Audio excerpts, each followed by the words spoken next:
So glad to have you join us for today's League of Women Voters of Nebraska virtual event titled Represent, Running for Political Office in Nebraska. This is part 2. I see some familiar names rejoining us from last week. Welcome, everyone. We're so glad to have you back and online with us again this morning. This session is being recorded and the session will be shared with you sometime after this event.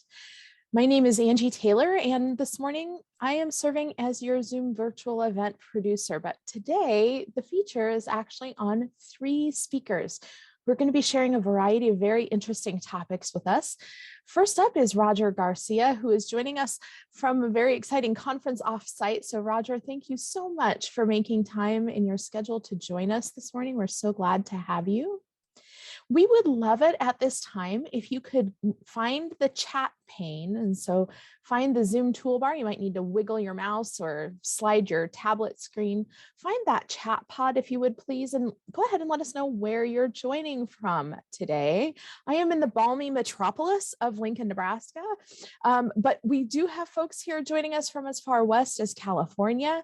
And we're just so glad to have you all here. Our second speaker will be Jeff Hall. And finally, we'll wrap up with Anangi Kasaji. So we're so glad to have you all here. We're going to be getting started in just about one moment here. We have 13 folks online. I think we're waiting for a few more. We'll let the slide deck route back through. Josie joining us from Lincoln as well. Welcome. You're in the balmy metropolis of Lincoln as well. I wasn't prepared for the temperature drop yesterday. It caught me off guard. Kristen Dupree from Omaha, welcome. Thank you so much for joining us. We're so glad to have you online as well. Perhaps you're one of the farthest east folks joining us for today. Some other folks coming online. Sally is also in Omaha. Welcome. Krista is joining from Lincoln. Cindy from Omaha. Lilia from Omaha. A lot of Omaha folks here this morning. How wonderful to have you all here. All right, everyone. So we are going to be getting started here in just a few minutes. We will encourage you to pose questions in chat. We will have time with each of the speakers at the end of their session, so we will curate all those questions and pass those along for you. So please do be interactive as much as you wish. Rebecca from Lake McClure outside of Yosemite, California. How amazing. I wonder if you're there for that. Is it the Devil's Falls that light up in February? Did you get to see that? No. There's not enough water. Oh, what a shame. They're still beautiful, but they didn't light up last night. Wow. Well, what a treat to have you there. And Diane from Plattsmouth, Julie from Grand Island. Oh, and Danielle from Grand Island. I love that we have some folks from Grand Island. So with that said, I'm going to go ahead and turn this presentation over to you, Diane. Okay. Thanks, Angie. Hi, I'm Diane Bystrom. I'm the Director of Communication for the League of Women Voters of Nebraska. And I am very happy to welcome you to today's session of part 2 of our first, but hopefully not last, virtual campaign training program, Represent, Running for Political Office in Nebraska. This program was proposed by Rebecca Gonzalez, who you just saw briefly. She's out in California now. She's the coordinator of outreach and get out the vote for the League of Women Voters of Nebraska. And the purpose of it, the goal is to train members of unrepresented communities, including women and people of color, on how to run for local, state, and federal office in Nebraska. It's designed, though, for anybody interested in running for office in Nebraska, as well as serving as campaign managers. There's also a need there. Again, like the League of Women Voters, sessions are nonpartisan and free to anyone interested in participating. It's funded by the League of Women Voters of Nebraska Education Fund. And I want to take time out just to briefly, Tony Bonnet, I hope you say hello. One of our co-presidents of the League was on last week and also today. And so, Tony, if you say hi, I think it'll turn the screen to you, but Tony Monette's on today and she's co-president and also a big supporter of this program. So if I don't see her now, maybe I'll see her later. But Tony wanted to thank you for participating.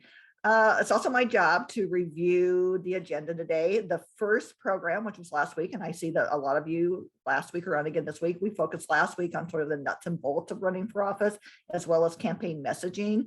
I did send you, for those on last week, I sent you Dr. Kelly Winfrey's PowerPoint, and as well as the recorded session, and I hope you appreciate that. Today, we are focusing on really three key elements of a winning campaign: fundraising strategies, campaign strategies, including getting out the vote and identifying voters, and then finally, volunteer recruitment and management. Our speakers today are Roger Garcia. He's Douglas County Commissioner, has run for a couple of offices, and we'll be talking about fundraising. We have political consultant Jeff Hall from Lincoln, and Anogi Kasaji, who is the president of the League of Women Voters of Lincoln Lancaster County, but also a dedicated campaign staffer with lots of experience with volunteers. She's been a volunteer herself and has helped train and manage volunteers. So I'm going to move right along and introduce our first speaker. So we're a little bit ahead of schedule, so that's a little bit great. So our first speaker is Roger Garcia. There's the slide, and I'll say a few things about Roger. He was appointed actually to the Douglas County Commissioner for District 1, which includes downtown and much of South Omaha, in October 2021. That is after losing the primary by 3 votes. And one of the things we're going to talk about is how you stay motivated in that. He is currently Director of Federal Programs for the National Center for Families Learning. He also has campaign experience. He was elected 2 terms to the Metropolitan Community College Board of Governors, serving from 2013 to 2020. And Roger, thank you so much for sharing your expertise on fundraising strategies from your political campaigns with us today. Turning it over to Roger. All right, good morning, everybody, and greetings from Washington, D.C. I'm over here for a quick conference related to county activities. So, and also just my luck, I lost my voice a few days ago, so I'm going to be sounding a little bit raspy and trying my best to speak clearly. So apologies for that. But I'm going to give some kind of context, high-level overview of some of my own experiences in campaigning, political fundraising. So as mentioned, I was previously elected to the Metro Community College Board of Governors in South Omaha. And for that race, I knew that, well, the first time around, I was appointed. So I didn't actually have to fundraise anything. So in 2013, I was appointed to that office. And then 2016 is when I actually had the run to stay in that position and be elected by the public. So I had one competitor by the name of Carl Jennings, and he seemed like somebody who would not be really active in campaigning and fundraising. So I had that as one piece of context. We were both Democrats in a nonpartisan race. He had never held office before, and it appeared like he would not be fundraising much. So, and it's considered a lower office, right? So even in the law, it says, a lower office and a higher office. And if you have a higher office, you can't hold a lower office. So, it's actually the term that they use. So even though all of these offices are obviously very important, even especially our educational offices are very much important, but nonetheless, that's kind of the term that is used. So being that it was a lower office and that I knew that my opponent would not really be fundraising too heavily, I actually, for that race, I intentionally did not want to go over $5,000 in fundraising. So if you raise or spend more than $5,000, that's the threshold for the NADC, where you have to start reporting on your funds raised and your expenses to the state accountability office. And so I kind of reflected a little bit, and especially since it was one of my first races, I said, well, I don't really want to deal with NADC. My opponent is not really fundraising much. This is a somewhat of a lower office, so I'm going to intentionally stay under the $5,000 threshold. So I still opened up a bank account just for campaign expenses and fundraising, just in case, right? You want to keep a good record of things. But I ended up raising, about $4,000 and some change for that office, just to have money for a few events. So I still threw a few fundraisers, like at a restaurant, invite friends, invite family, anybody interested in the race to come out. I remember I had a house fundraiser at Patty Zieg's house in the Field Club neighborhood. She was kind enough to open up her home, and my mom cooked for everybody in Patty Zieg's house. I brought the margaritas and the beverages, and everybody had a good time. And there's a little bit of music in the background. So, those races were maybe you're getting your feet wet and maybe a first political race, especially if it's kind of a lower office, so to speak. Then I think that might be an avenue for people to consider if they're kind of nervous about reporting, if they're kind of nervous about having to raise big numbers and whatnot. That's kind of the avenue that I took, staying under that 5,000 threshold and holding a few fundraisers throughout the race. Maybe I probably held 3 or 4 smaller fundraisers, and I didn't do too intense of a call time where you're asking cold calls, if people will donate to me and whatnot. So that was kind of the Metro Community College race. So in 2020, as many of you know, I decided to do something slightly controversial because I ran against a fellow Democrat who, of course, was very well known, the late and great Mike Boyle, who I definitely had a lot of respect for. He was a county commissioner for South Omaha, District 1 for 24 years at that point. And, there was dialogue that we could get into where he had told me that he was no longer going to run. And, and I also felt like it was time for, a new leader to step up in the community and bring some fresh energy, some fresh ideas to the position. And so it seems like the stars were aligning. And so I decided to run, but so did Mike Boyle. And so we ended up running against each other in that race. And so I knew that I would definitely have to fundraise more for that race because, for one, it was a higher office, a county commissioner, and for two, I was running against somebody who was very well known. So I already expected to be outraised substantially, but I had to put in my own effort to raise a decent amount of money as well. But at the end of the day, we both raised about 20,000. So for me being a newcomer, not bad. I thought he would outraise me a lot more, but we actually both raised about 20,000 for that race. So it's a district-based race, so it's not county-wide, right? Because I'm currently helping somebody who's running for sheriff, and they're trying to raise, about 125,000 for that race. So it's a little different if you run for a district-based race versus a county-wide based race. For that campaign, I definitely did fundraisers again that I would throw. So I challenged myself to have at least one fundraiser a month that was either home-based or business-based. So if I knew somebody who would open up their home for my campaign and host a fundraiser for 12, 15, 20 people, then I would ask them to do so for a specific month. If I knew somebody who was a business owner that would be willing to do the same, I would ask them to do so for a specific month. So I had a schedule of 12 months of monthly fundraisers. Of course, this was mostly before COVID. And so most of them were smaller. If I got 15 to 20 people, great. And 2 of them were bigger. So in July 2019, that was my main kickoff that I held downtown Omaha. And that one, I did want to get more people to come out, about 100 or so. And then in the spring of 2020, right before COVID hit, we held a spring kickoff at the Italian Hall in South Omaha, and also had about 100, 120 people come out. So for those, that was 2 large group fundraisers, and then monthly hosting those smaller group fundraisers at a house or a business was a part of my strategy. And that also kind of connects with my own personal preference. I'm very interpersonal. I love talking with people, meeting people, working with people. So that's probably a reason why I kind of lean more in that direction. I don't love the cold calls and the phone calling as much. I would still do phone calling, a couple times a week for either kind of get to know your candidate, calling people just to tell them about my campaign, or for fundraising. So I would do phone calling about a couple times a week, monthly fundraisers.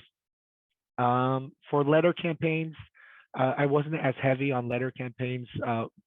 For sure, you got to make sure to thank all your donors. Of course, anybody who donates to you, you should write them a personal note in the mail and get that to them in the mail. So most of my letters were more thank yous for donations rather than soliciting kind of donations as a cold call / letter in that sense. So, but if you're like a new candidate and you haven't really done this very much in the past, of course, you have to, your inner circle is going to be your first step, right? Your friends, like, hey, 15 bucks, 20 bucks, 25 bucks, we'll take anything. You can't be shy about it. You have to ask for sure as you kind of build that pot of funds for your campaign. Then family members, siblings, cousins, anybody who might be willing from that inner circle as well. Then you start expanding a little bit more outward. Okay, so who are my acquaintances? Who are my professional colleagues? Who did I have a good relationship with in college or wherever? Who are my coworkers who might not mind me asking them for a donation? Of course, do it after work, not during work, probably. So you kind of expand the circle, inner circle, kind of middle circle, colleagues, friends, acquaintances, and then kind of the outer circle is those cold calls. Like you get a list of potential donors that somebody can, get a list from the databases that are available to candidates, and just kind of do those cold calls. And you might have some luck, you might not, but you just gotta keep trying. It's a part of kind of campaigning. And so that's kind of how I would outline it somewhat. As far as I know, the co-hosts and moderators wanted me to touch on my difficult loss in 2020. So since I was a Democrat and Mike Boyle was a Democrat, and this was a partisan race, that the county commissioner is the partisan position. And so whoever won the primary basically won the whole race because there was no Republican in this race. So whoever won in May advanced to November without competition, and they won automatically, right? So so Mike and I were building this campaign, heading towards the May primary. I started early in like March 2019. So for me, it was still a 14-month long campaign, even though it was just till the primary. So it was still a long campaign, it felt like. And at the end of the day, on election night, I was down about 140 votes, but we knew there was many provisional ballots still out there. Mostly people who turn in their ballot at the box the day of, they don't get counted till that Friday. And so we waited until Friday. We went from 140 down to 8 votes down of beating Mike Boyle. And then they told us there would be another recount again in about 2-3 weeks later. So we waited until that recount. At that point, we were 3 votes down from beating Mike Boyle. And then they told us there would be a final recount about 2 weeks later after that. So we were in June already. So this was like, a month and a half after the actual election was over. They did the final recount and we lost by those 3 votes. It stayed at a 3-vote negative. And so obviously that's a tough loss, right? Just 3 votes. So you start thinking like, wow, if I would have canvassed just one more time, if I would have done phone calling just one more time for 2 hours, that probably would have got me those 3 votes. So you can definitely get lost in those thoughts, and drive yourself crazy. But for me, working in the community is my career. It's not anything new. I've been working in the community mostly through nonprofits for 17 years now. So just because I lost doesn't mean I was going to stop working in the community. It's who I am, right? So that's one angle of how like I just kind of move forward.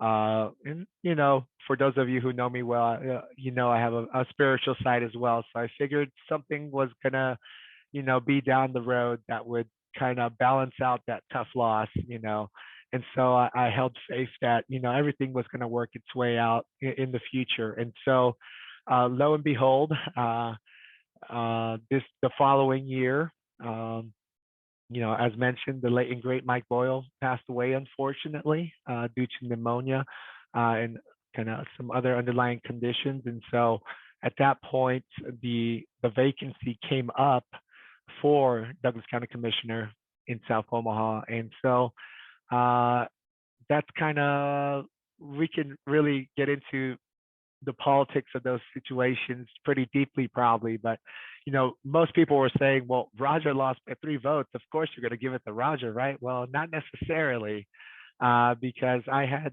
13 other people apply for this position aside from myself for the appointment, and some of them are very credible resumes and name recognition. There was a former state senator that applied, there was a former U.S. Marshal that applied. There was many people who came trying to get this position as well. So, it's in one sense, you would think that some would respect the fact that I worked 14 months to try to win this position and that I only lost by 3 votes. And so, there's kind of that angle, but that's it's whatever. I stayed focused, and I knew that I just had to do my best and that things would work out the way they need to work out. And so, I prepared my responses to all my questions. I stayed focused on who is going to be voting on this position, which is just 3 people vote on the appointment: the county treasurer, the county attorney, and the county clerk. So it's not the actual board that fills the vacancy. It's those 3 people, elected officials, that fill the vacancy. And so, a lot of people told me, oh, go talk to all the unions, go talk to all the elected officials, try to get more backing to back you up. And if you know me well, I don't love the political side of things. I love the service side of things. And so I said, I'm not going to make this political. I'm not going to try to go get unions and elected officials to try to back me up.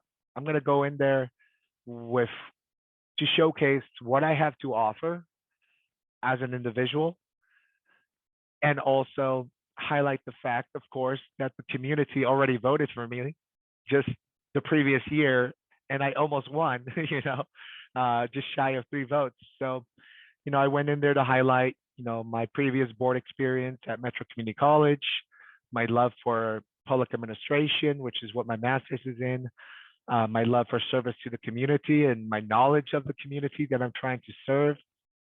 And so, that was my angle. I didn't try to politicize that process. And well, I won. 2 of the 3 voted for me. 1 vote went to somebody else, but I only needed a majority of the 3 to win.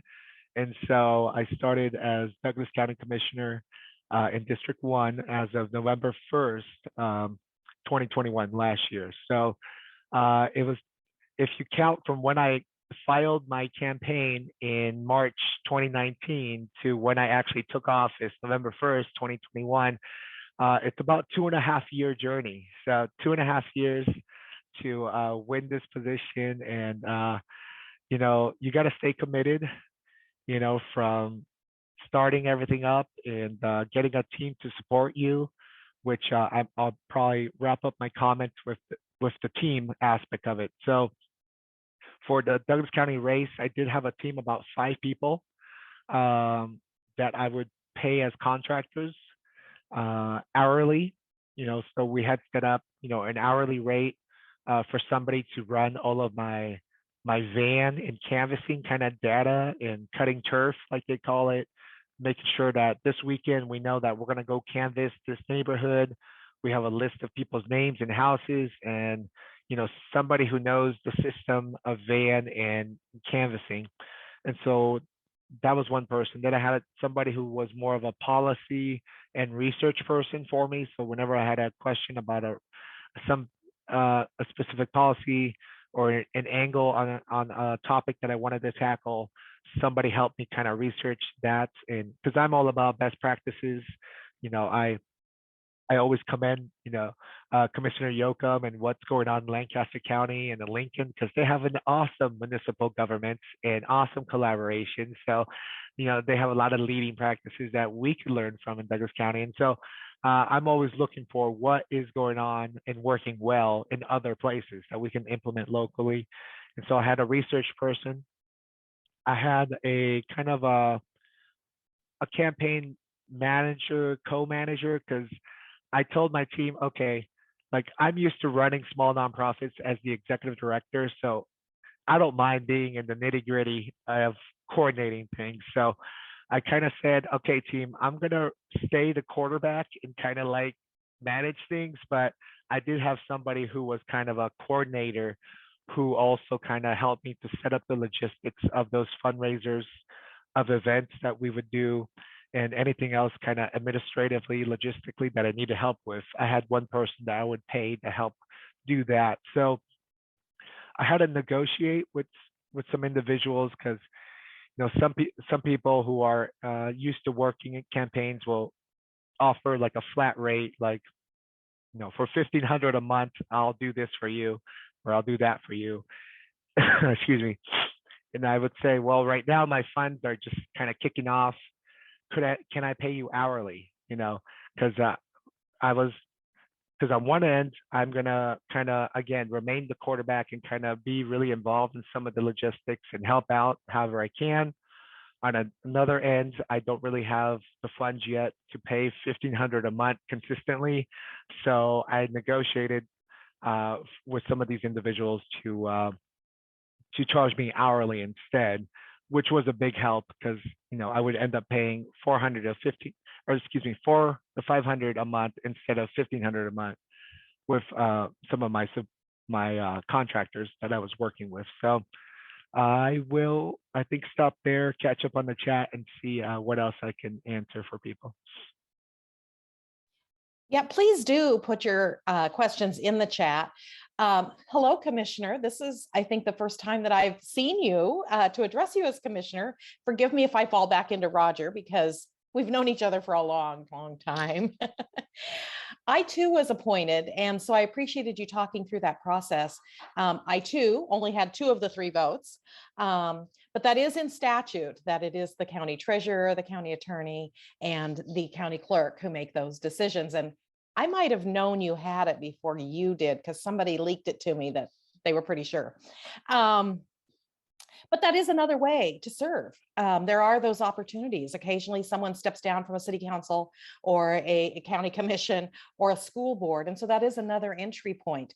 Each one has a bit of a different process, but I was glad that you spoke to that.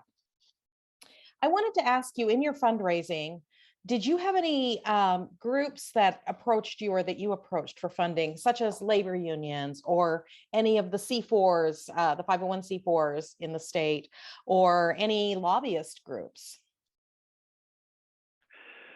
Yeah, so I, as the newcomer in the race, going against somebody who was very established in the politics of Omaha, all the labor unions automatically endorsed him and did not even give me a chance.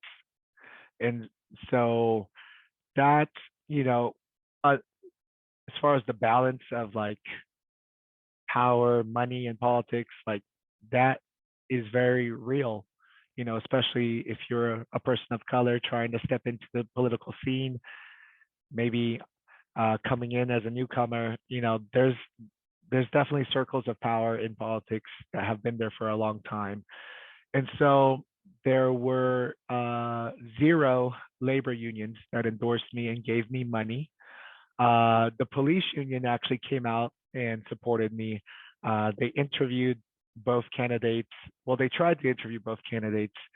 I'm the only one that actually followed through with the interview, and we connected on our opinions on the youth detention center and how, they were trying to build it at a much smaller capacity, and we were both not in favor of that. And so the police union did come out in my favor. The Sierra Club, promoting environmental sustainability and green policies, came out in my favor and cut me a small check. And so very few elected officials were willing to even publicly come out and support me because, on one end, it's a Democrat on Democrat race. So some people will say, "Oh, I'm going to stay neutral because I don't get involved when it's Democrat on Democrat." Other people ended up supporting Mike Boyle because he was the established Democrat, in the scene. The only elected official that really came out was Jim Kavanaugh, who was a commissioner as well, because we aligned on that youth detention center kind of issue as well. So And he's with the Sierra Club, right? what was that? Yeah. Yeah. So yeah, just a handful of people and clubs that came out in my favor. So the balance was definitely not in my favor in that regard.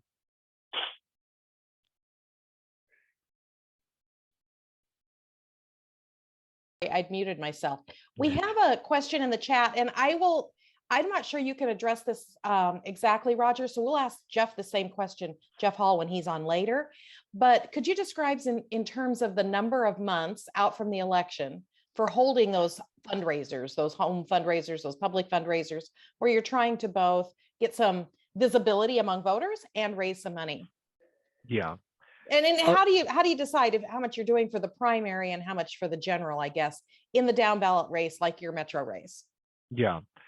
I'll give a basic timeline for me. So keeping in mind that my primary was in the spring 2020, and I filed for office in spring 2019, so a year before, basically. So I coordinated my big kickoff to be in July 2019. And then as far as like home fundraisers, the smaller ones, I took a little break, I think, between July and November, between the big kickoff. And in November, I started my schedule of a monthly fundraiser, a home fundraiser.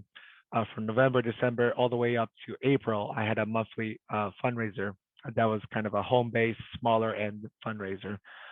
But that's also keeping in mind that in the spring, I had a big kickoff to kind of lead into the primary, where I was trying to get that big group of people to also come again and kind of donate to the cause and hear about it. So, and Jeff Hall was actually at that fundraiser. He was one of my co-hosts. So, and with that, I'll pass it to Jeff for any additional comments. I don't know if Jeff's on with us yet. Do you have a comment on that, Jeff? No, I mean, I think every campaign is going to do fundraising a little bit different. But when Roger talks about those monthly fundraisers, I think that's fantastic. I think campaigns can gain or lose momentum, and having things like that scheduled out, which are low stakes but kind of high investment, where you're not putting a ton of money into venue fees and things like that, but you're keeping your campaign moving and you're getting closer to your fundraising goals. I love that. Roger ran a great campaign, and we're glad to have him. Yeah. Go ahead. Jeff brings up a great point. These house fundraisers cost me nothing, like every time, because the venue was free, and typically the host was willing to pay for all the food and beverages. So it's a very low cost way of fundraising. So that's a great point, Jeff. Roger, I wanted to go back specifically to, you'd mentioned how you did your fundraising, and you mentioned, you go to friends and those close to you first, and then you expand the circle and you start to get to people that you've not met, that are more cold calls. Could you talk specifically about what your pitch was, how you introduced yourself to those people and convinced them that they should support you? That's so hard. Yeah, so it kind of depends on the circle you're in, right? So the inner circle is obviously the easiest, your family and your really close friends, like you hardly have to say anything and they'll give you 25, 50 bucks or whatever, right? Because it's your closest friends and family. They'll probably give you more, because that's the inner circle.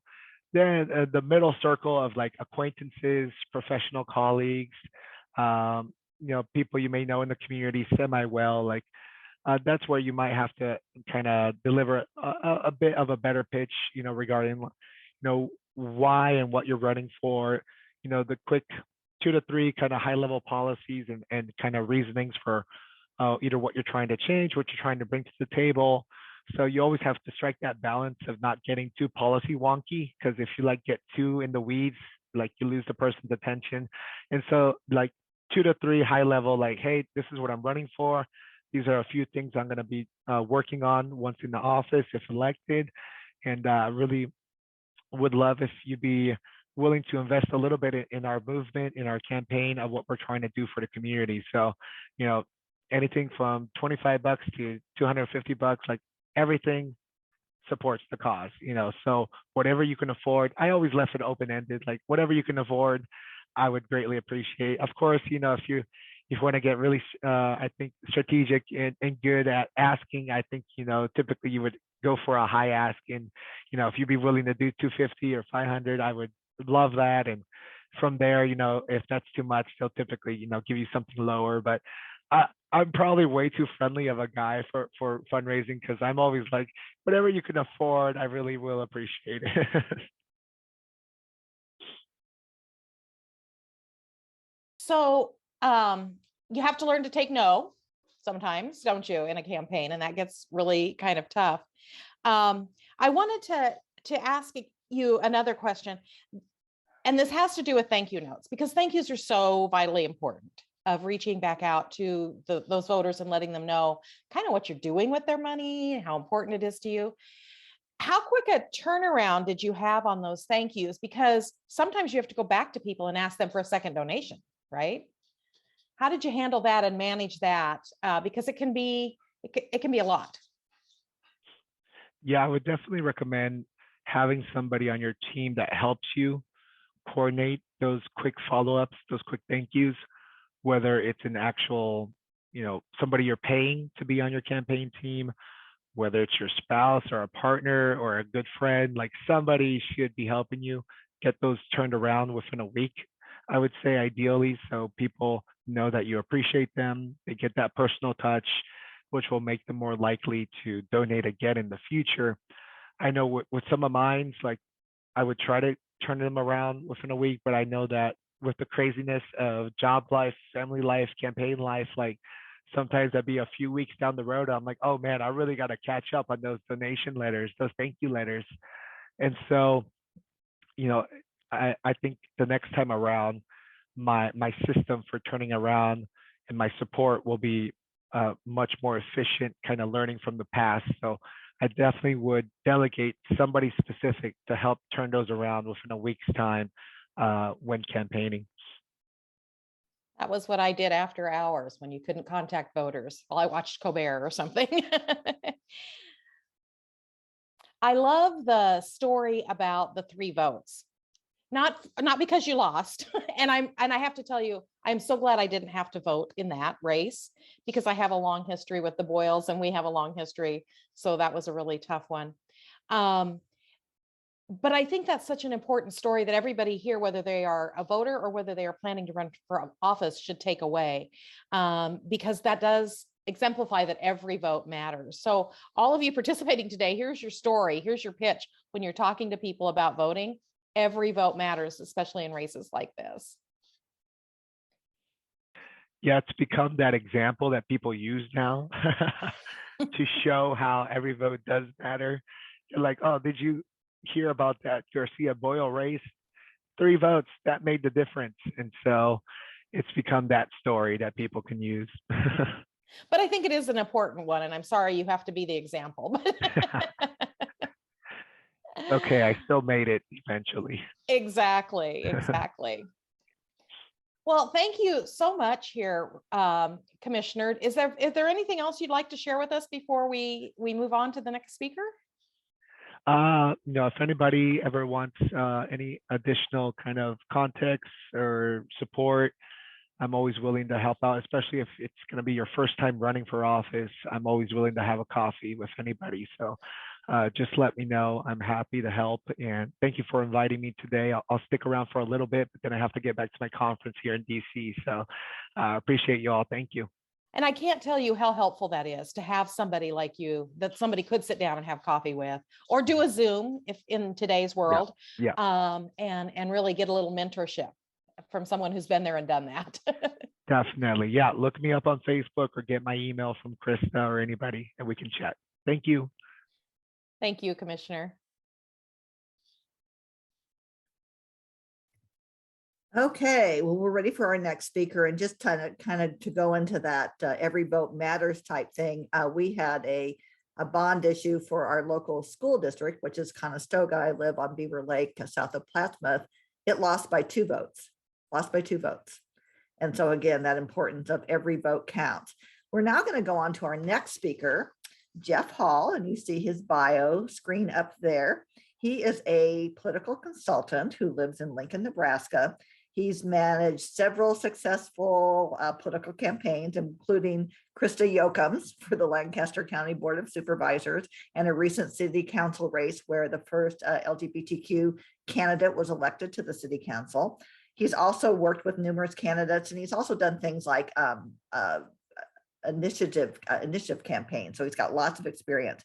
When he's not doing political consulting, he is currently serving as in higher education at Metropolitan Community College. He's a success navigator there, and he has 10 years of experience in higher education. So Jeff, we are really looking forward to hearing your advice on how to manage and run a successful campaign. Thank you so much. I'm excited to be here.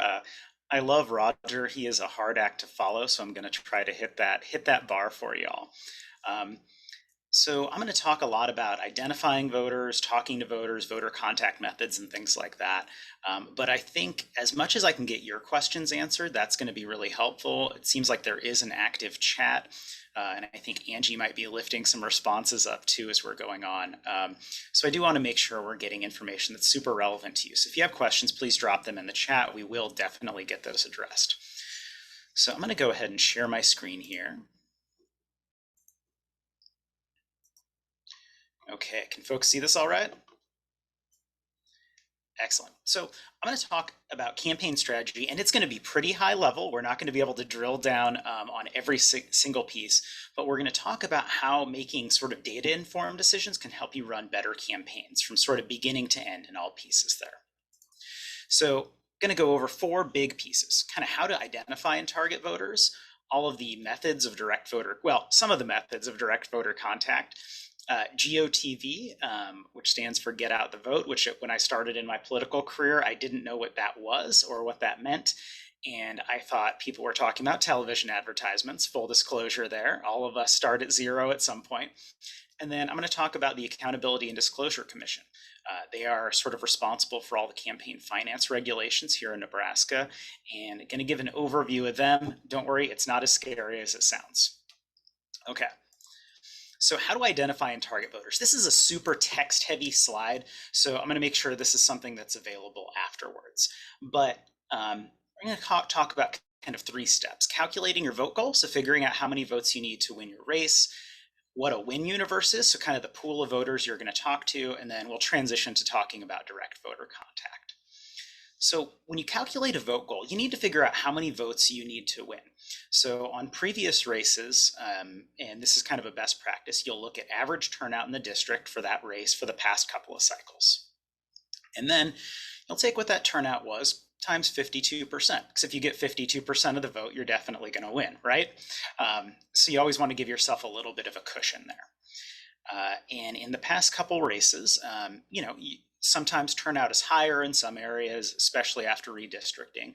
But this gives you a good idea of the number of votes that, hey, on primary election night and on general election night, if we hit this benchmark, we know we're going to win. So that's really kind of foundational to every campaign I've started. I send my candidates a prospectus, which is an overview of their whole race, and usually at or near the top is that win number. Your next step then, once you know, okay, I need 4,000 votes, I need 10,000 votes, I need 50,000 votes, depending on the race, is you're going to build what's called a win universe. And this is the pool of voters that you are going to reach out to. The second bullet here, I think, is going to be surprising for some folks. But in an ideal world, you have the unlimited resources, right? You have millions of dollars to run your campaign. You have a staff of hundreds, and you can do all the bells and whistles. But we know that that's not always the case, especially for working class candidates. You have another job. You're trying to fundraise. You might not have a network of multi-million-dollar donors. I certainly don't. My mom grew up working at a grocery store, right? So you need to figure out who are those voters you're going to talk to. You need to balance that kind of limited time and resources to use your outreach very effectively. A really good example of this was in the 2021 elections. I had a candidate reach out to me, and it was the city election, so city council. And they were interested in figuring out what voters they should talk to. And I did this kind of pro bono. I helped them build their win universe. I said, okay, you're pretty under-resourced, but I really believe in what you do. So I'm happy to do this for free, right? And I said, here's the people that turn out regularly in city elections.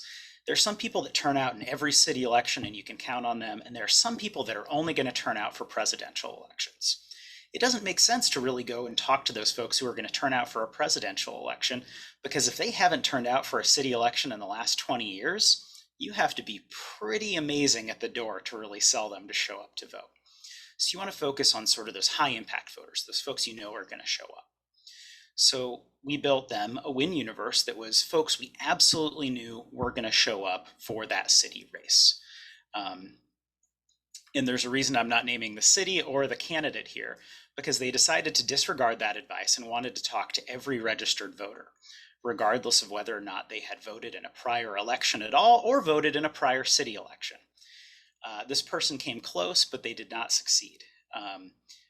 Obviously, I'd like to think that was because all of my advice would have been great and they would have made it through, but I think it shows you that if you invest your time and resources strategically, you give yourself a better chance. Elections are weird, nothing is guaranteed, but knowing the likely voters, especially on a campaign where you might not have all of the resources, is a really, really fantastic place to start. And kind of the next step is where you can get this data. So every party kind of has their own system that's used to talk to voters. For Democrats, it's Vote Builder. For nonpartisans and Republicans, there are systems called Nation Builder and others. If you're interested in what those are, I think the best way is to go and talk to other candidates or talk to your local party officials. Kind of whichever party you're a part of, they will have a way to identify and target voters, and I think that's important. Okay, so our next step here is we want to engage in this direct voter contact. So we've got our win goal. We know we need 10,000 votes. We figured out our pool of voters that we're going to talk to win that, and now we need to go chat with them. My next slide is kind of a visual that looks at these like areas of voters, and then we're going to talk about the methods. So this is a visual that I really like for a voter targeting matrix. So basically, we have voters who are going to show up high frequency, so they're showing up most of the time. Infrequent, they're showing up when they can, or low frequency, they're not really showing up at all. And if these folks are low frequency voters that always vote for the other party, it doesn't make sense to invest as much time and resources there. Whereas the folks who always vote for your party and are high frequency voters, you know they're going to turn out in every city election and always vote for a member of your party or your sort of political background, you want to make sure you're prioritizing them pretty highly.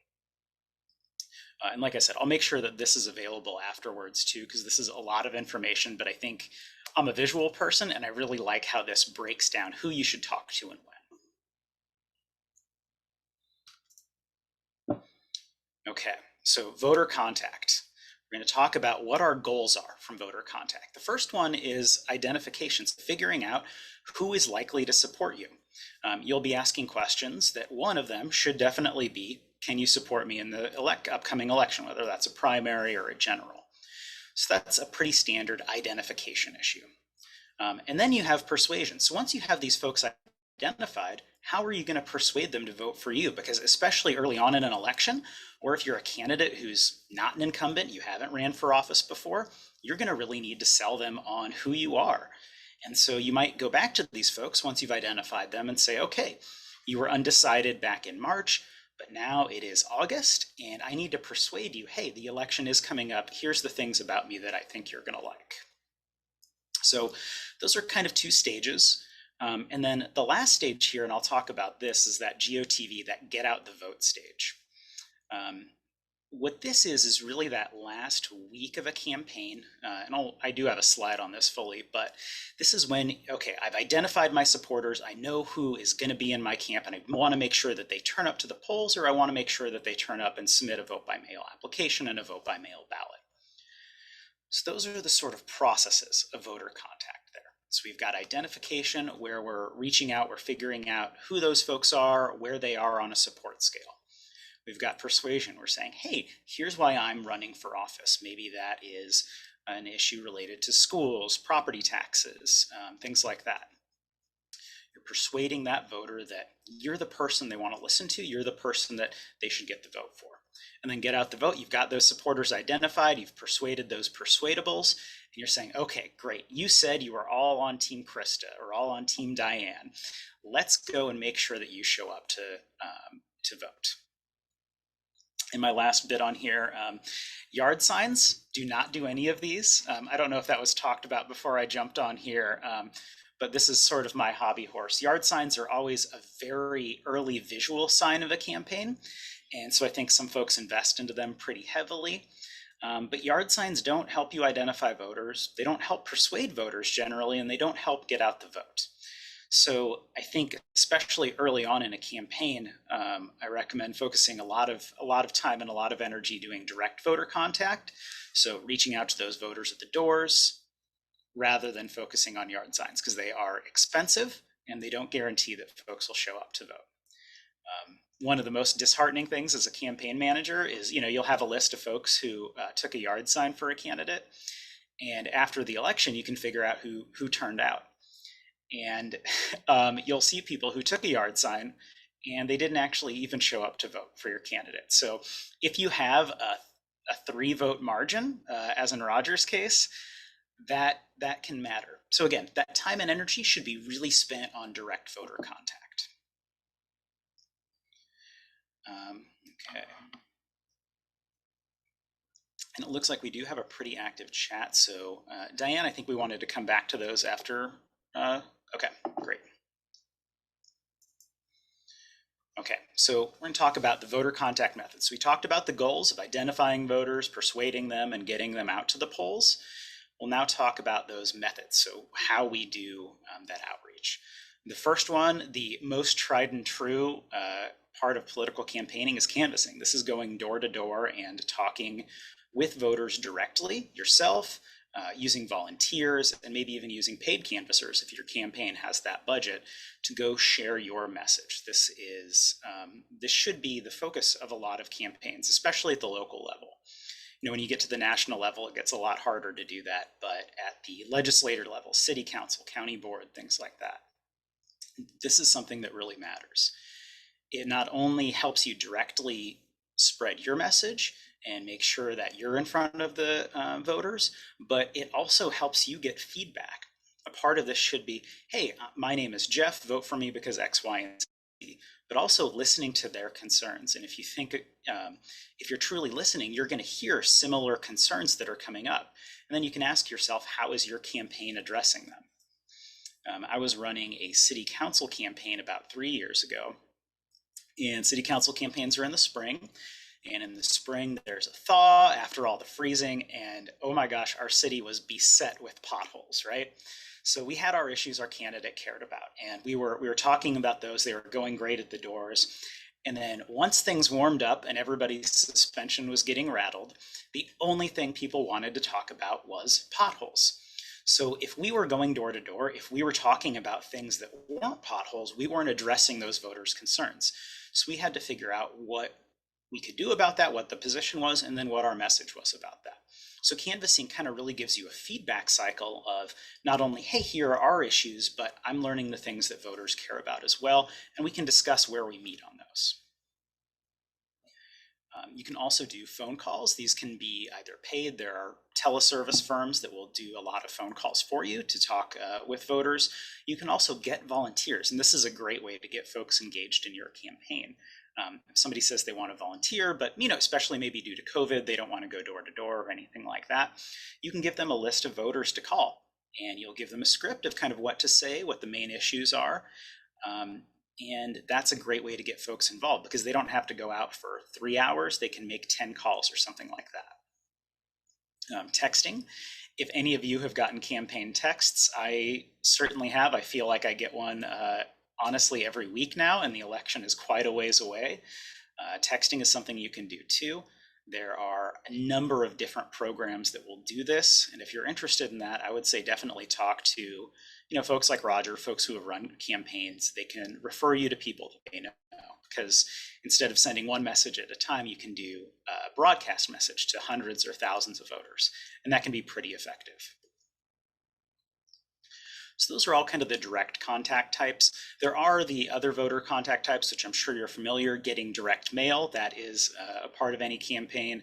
Doing digital advertising, and then mass media too. Mass media, things like radio, television advertisements, those might not make sense kind of depending on what your district is. So that's where I would talk to some experienced campaign folks and figure out what might make the most sense for you. Your campaign plan should definitely have some element of all of these though.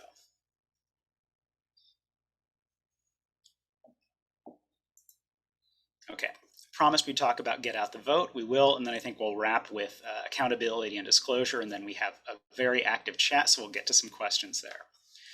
So get out the vote, like I said, this is GOTV. This is contacting identified supporters, consistent voters in your party, wherever that is, to get them to the polls. This now includes vote by mail as well. So if we know there are people who always will do a vote by mail ballot, and you can see that they haven't actually requested one or submitted one, even though that they've requested one, you want to follow up and you want to have an engagement plan with those folks. Typically, this looks like phone calls. This also can be text messages. This can be at-home mailers as well. So all of the methods we talked about on the previous slide, you can utilize in your get out the vote efforts. If it's the traditional get out the vote, where you're just trying to get folks to the polls on Tuesday, typically that's done through canvassing and phone calls, and that's about the last week of a campaign. Some folks will start this on the last weekend. Again, that timing just depends on kind of where your numbers are at and how your campaign has been progressing.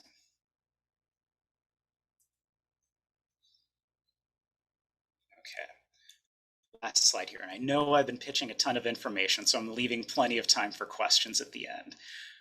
The Nebraska Accountability and Disclosure Commission, also known as the NADC, this is where you file your campaign financial statements.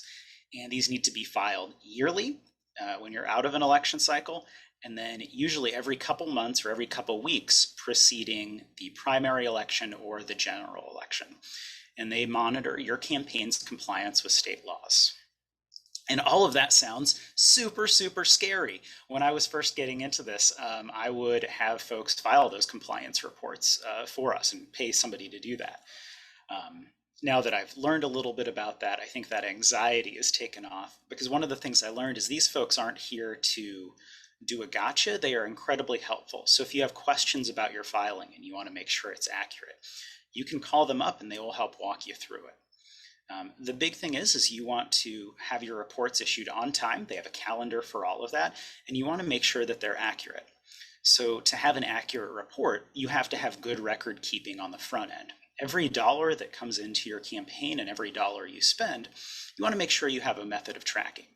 There's software to do this, or you can do this on things like a Google Sheet or an Excel spreadsheet. If you have a friend who is extremely good with numbers, maybe has an accounting background, and wants to help out your campaign, this can be a really, really good way to do that too. If you want to save some money, instead of paying a treasurer, you can have them act as the treasurer for your campaign. And again, those reports, those must be filed. Those are all public information as well. So, when you file that, that is a public document. You want to make sure it's accurate. You want to make sure it's on time.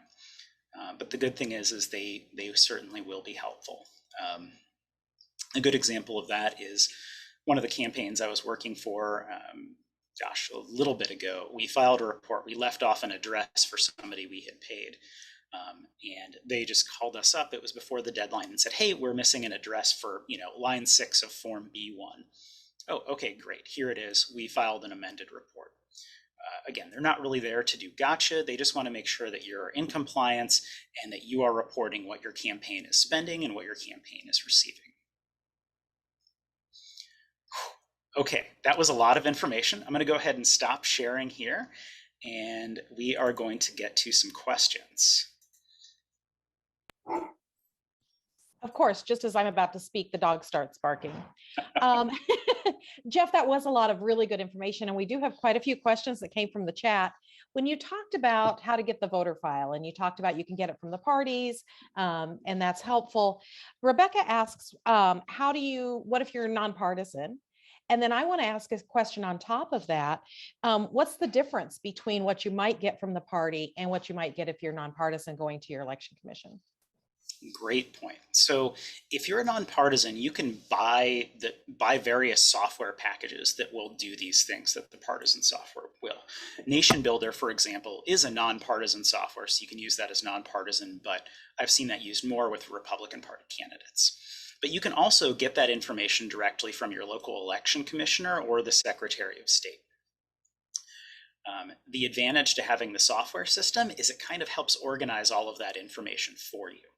So it's already in there, the data already has data integrity. If you get the file from the election commissioner, you have to go through and you have to make sure that it's correct and that you're talking to folks in a pretty strategic manner. If you are a partisan candidate, one of the good things is typically that data program will have past information in it. So if you are running for the legislature, or you are running for city council, there will be information on folks, whether or not they voted in past elections, candidates they've supported, and things like that. So that can be helpful.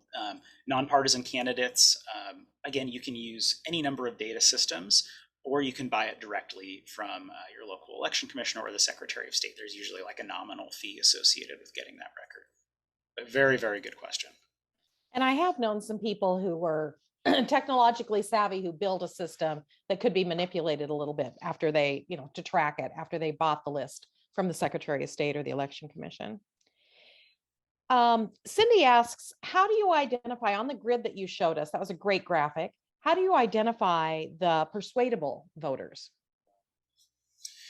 Great question. I think the easy answer is to say these are the nonpartisan folks, right? Which is overall true. But a lot of times what these data systems will do is they'll provide modeling scores and they'll say how sort of to one side or another an average voter is. And so you can say, well, maybe Jeff is not a member of my party, but I look at his supporter score and it actually indicates that he might be more aligned with me than his party necessarily. So that would be how I would identify somebody as persuadable. In most races, if you're only talking to members of your own party, you're not necessarily going to win. The pool of persuadable voters is pretty big. It is sometimes nonpartisans, but sometimes people register as nonpartisan just because they don't like the party affiliation, but they'll vote one way either way. My sister is a part of that. But yeah, those data scores in the systems can be really helpful. This question comes from Sally. What are the pros and cons, or how do you decide if you're going to do a lit drop or an actual door-to-door door knocking canvas? Yeah, I wish I could give you a formula for that.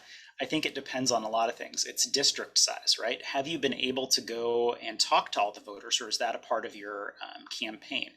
Is it COVID safe? For folks campaigning, especially in 2020, campaigns I was on, we did lit drops exclusively. COVID was, a very unknown risk factor at that point. So I think it's a couple of those things. It's also, how much time you have. If you really have a smaller pool of volunteers, you can do lit drops a lot more effectively than you can do canvassing, because you can hit probably twice as many doors. So if you're feeling like you don't have your volunteer numbers, lit drop can be a good substitution for canvassing. Canvassing, you always will get the most sort of deep impact from those. So that's kind of like the gold standard for vote contact. And I do have to say, my 2020 campaign with Jeff was me on the phone a lot and lit drops because we wanted no contact because we just didn't know with COVID what that was going to look like. Cindy asks, how do you amplify or use earned media? So if you've gotten some earned media, how do you amplify that in your campaign? I mean, I think obviously sharing that out to your email list, to your social list, but also figuring out who else in your network are influencers that can magnify that, right? And maybe these are folks who are elected officials, maybe these are folks with big social media followings, or maybe these are folks that are active in their community, right? We can't discount folks who might be, president of Rotary or president of their Optimists Club or things like that. And maybe not in their official capacity, they're sending this out, but they're sending it out as an email to their friends list who might be pretty big and influential as well. So thinking about who's in your network and can build off that is important. One quick question about NADC was, you don't have to file with them until you hit the $5,000 limit, correct? And how long do you have once you've hit that $5,000 limit? Oh gosh. So I don't know exactly how long you have to file once you hit that $1,000 or $5,000 limit. I believe it might be a week, but I would say double check the NADC site or give them a call. Once you've raised or spent $5,000, you do need to file a report and you want to make sure you're in compliance there. So again, they're super helpful. If you just say, oh my gosh, I'm a candidate, here's what I have, what do I need to do? They will help guide you through the process. I think I was afraid of them at first when I got into the political world, but I've realized they're here to help us stay in compliance with the laws. They're not trying to do any gotcha things. I actually had to call them on a Friday one time because I was managing a statewide campaign and my candidate had 3 flat tires in a matter of a few weeks and got another one with all those miles on the road. And so I had to call and ask if we could claim tires on our report. And the actuality is they said yes. They would rather allow that than come out and help change the tire on a Friday afternoon. So, so even have a sense of humor. So Jeff, this is one where you and I had some discussion, and this is, I think, always a point of, sometimes a point of contention on a campaign. You talked about yard signs and that yard signs don't vote, but what if the other candidate has yard signs and you don't? Does it give a campaign some legitimacy to have some yard signs? Yeah, I think it does, right? I mean, it's easy for me as the campaign staffer to say a yard sign does not vote. That does not get us closer to a vote goal. But if you're, seeing a bunch of them pop up elsewhere, like I said, as a comment to Roger's house party fundraisers, campaigns are a little bit about momentum too. So I think if they have a big pop of yard signs, it can be helpful to do that for yourself. Maybe not investing a whole ton of time, but getting some for yourself in a way that your budget allows, I think is pretty important too. And a good strategy for that is get some volunteers and do it like one evening. So the next night or the next morning when folks are driving around, oh my gosh, everybody has a Jeff Hall for Mayor sign in their yard. That's great. Oh, I think you might be muted there. Yes, and just in case that dog barks again, I muted myself. What about rural campaigns? And Jeff, I know mine reached into rural areas. I don't know how much other experience you have with rural campaigns, but what about yard signs there? Or I know I mentioned last time, sometimes maybe more of those 4x8 signs or a billboard that's prominent might be a way to get your name up. So what about social media and yard signs to reach rural residents? Yeah, I think that is great. I think yard signs and billboards for rural areas can be pretty impactful. I think also make sure that you're showing up in ways that are tied in with the community. Are there community parades? Are there like local athletic booster clubs that will do a sign in the outfield of the softball or baseball field or something like that? That can be a good way to show that you're tied in the community and push your name there. And yeah, social media can be helpful too. You can hire somebody or you can do it yourself. You can put up digital ads, you can put up Facebook ads based on where somebody is. So if we know that they are going to be in Cherry County, those are the voters you want to reach, you can have a set of digital ads that just talks to folks in Cherry County. Great. And then I had a question about, would you talk a little bit more about house parties or events and what the purposes of those are? Mm-hmm. Yeah, so typically the purpose of a house party, it can be one of two things. It can be either to raise money So you're trying to maybe tap into a network. So a candidate I'm working for had a tie with trying not to give away who all of these things are, right? To maintain confidentiality. But let's say like a local interest group, and they had a house party for them because it was folks who had some money individually but hadn't had a chance to make a connection with this candidate before. So I think it can be a way to raise money. It can also be a good way to get a name out in a community, especially if your district is rural and it has a lot of small towns. Well, you don't have to know everybody out in, Crofton or wherever it is in Nebraska. But if you know one person and they have a network, well, they can have an event for you to introduce you to their friends. And that can be pretty impactful, because if you know somebody who's prominent in their community, maybe they are an elected official, or maybe they are a real estate agent, or they're a car dealer, or they have some impact in the community more broadly, they'll have a network. And you can meet with their folks, their 15 or 20, and really introduce yourself. Take a long time, and so people can get to know you not just as the candidate on the billboard or the mailer, but get to know you as a person. And those can be super, super impactful. So mostly house parties, the fundraising, especially tapping into other networks, and then getting your name out. If you have a rural district, that can be really helpful. And how do you identify who to invite to those? A lot of times, from my experience, we've leaned on who the host is, right? So they will have a network of folks you can invite. They might not want strangers in their house, so that's okay. And then, maybe if there are a couple folks in the community are regular voters, you could invite a couple of just sort of regular folks too, so you can make sure your message is getting out. But really work with the host on what they're comfortable with, and you utilize their network. Jeff, when you talked about the win number and how to get to that number, we know that a lot of people are considering some lower ballot offices, for one thing.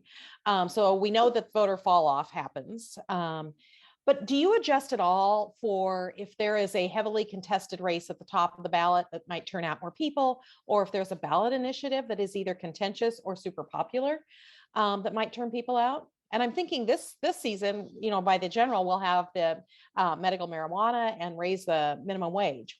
Those might have an effect. I don't know. Yeah, those will really have an effect. And I think I gave a very simplistic model of how to get to that win number.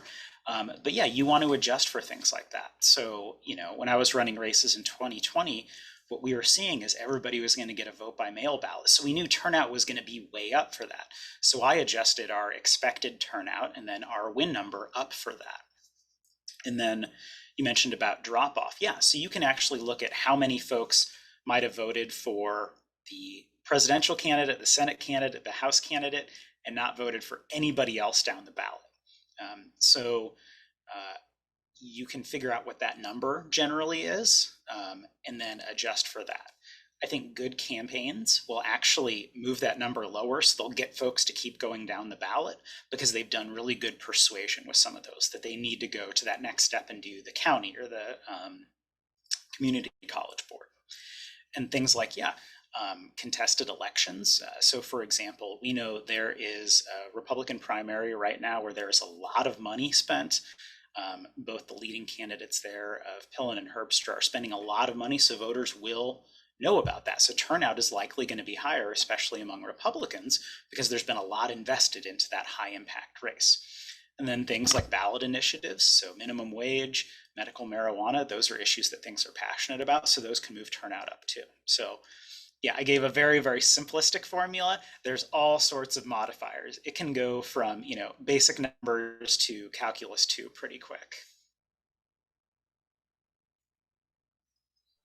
Would you mind going over again why we say low ballot or, that sort of thing? It's not, we don't mean it to be demeaning to the office, because every office is important. For sure. I think the easiest explanation is what happens when you get your ballot. Literally at the top of the ballot will be, in a presidential year, president, Senate, your federal offices. And as you go down the physical ballot, that's where you will see county races, state legislature races, Board of Education, community college, things like that, down to NRDs. So when we say down ballot or top of the ticket, that is not a value judgment at all. Honest to God, in my personal opinion, I think the county election or the county board races, your state legislatures, your community college boards, learning communities, things like that, those actually make much more of a difference in the day-to-day people's lives. And I would place a little higher value on that than, House and Senate races. But it's not a value judgment at all. It's a physical position on the ballot. Jeff, you talked about the win number, and Roger gave us a good overview of how to raise some of that money. How do you know how much money you're going to need? How do you determine that? Mm-hmm. And this is something that should be a part of your campaign plan from day one. You should know what your dollar amount that you're going to hit is. You can do that a couple ways, but because all of the Accountability and Disclosure Commission, that information is public, you can go back the last couple cycles and figure out what the winner has raised. And you can see what the winner raised, what the loser raised, right? And see what an average to raise there is.